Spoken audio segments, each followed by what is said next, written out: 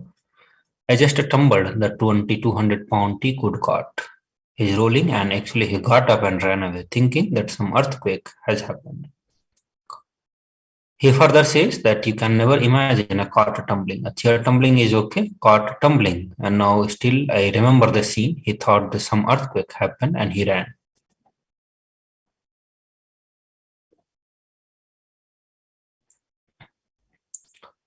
The Shakshi Pramana, and these are the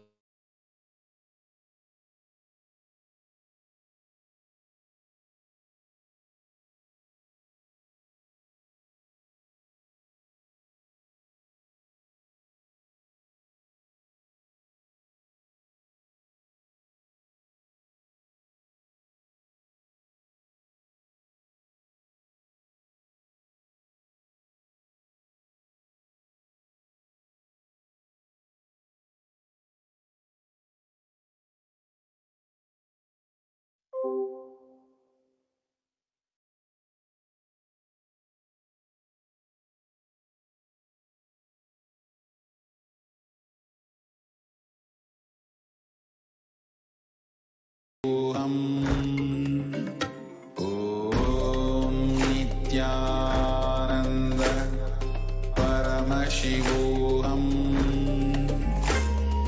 Om Nithyananda Paramashivoham. Om Nithyananda Paramashivoham. Sorry for the technical glitch. So we are going to do this power manifestation, the power of Mahima, and you can use your hand or you can pick some other item, objects with which you want to do power manifestation. So take the height of that object, connect to Paramashiva Swamiji through your third eye and declare the height of your object to increase. From the space of oneness declare, I am Paramashiva, and Paramashiva is manifesting through me. Paramashiva is manifesting through Swamiji. With that declaration, increase the object, height of your object. So please chant the Mahavakya and start the power manifestation. Nithyananda Paramashivoham. Om Nithyananda Paramashivoham. Om Nithyananda Paramashivoham. Om Nithyananda Paramashivoham. Om Nithyananda Paramashivoham. Om Nithyananda Paramashivoham. Om Nithyananda Paramashivoham. Om Nithyananda Paramashivoham. Om Nithyananda Paramashivoham.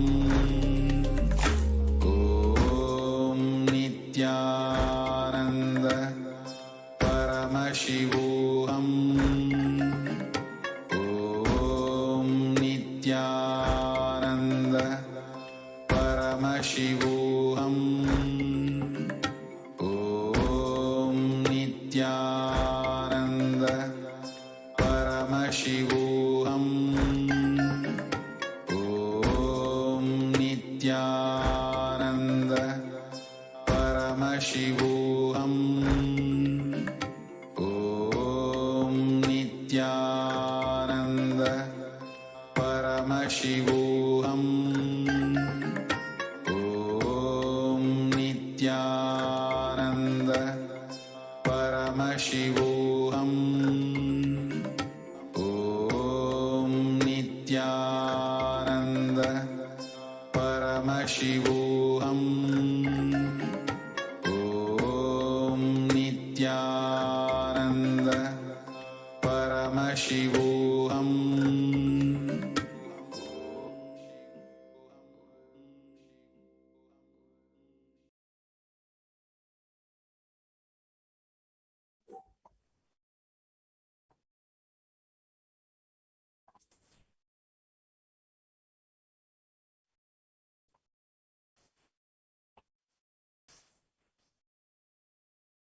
So let us verify.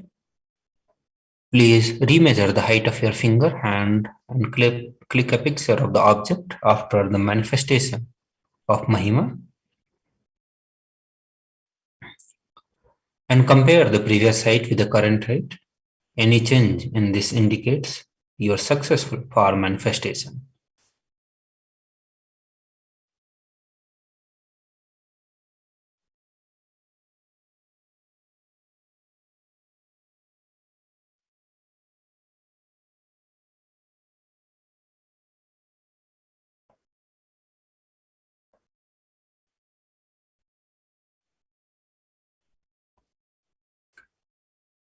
So with this, we come to the end of today's Bhava Samadhi Darshan of Lord Venkateshwara.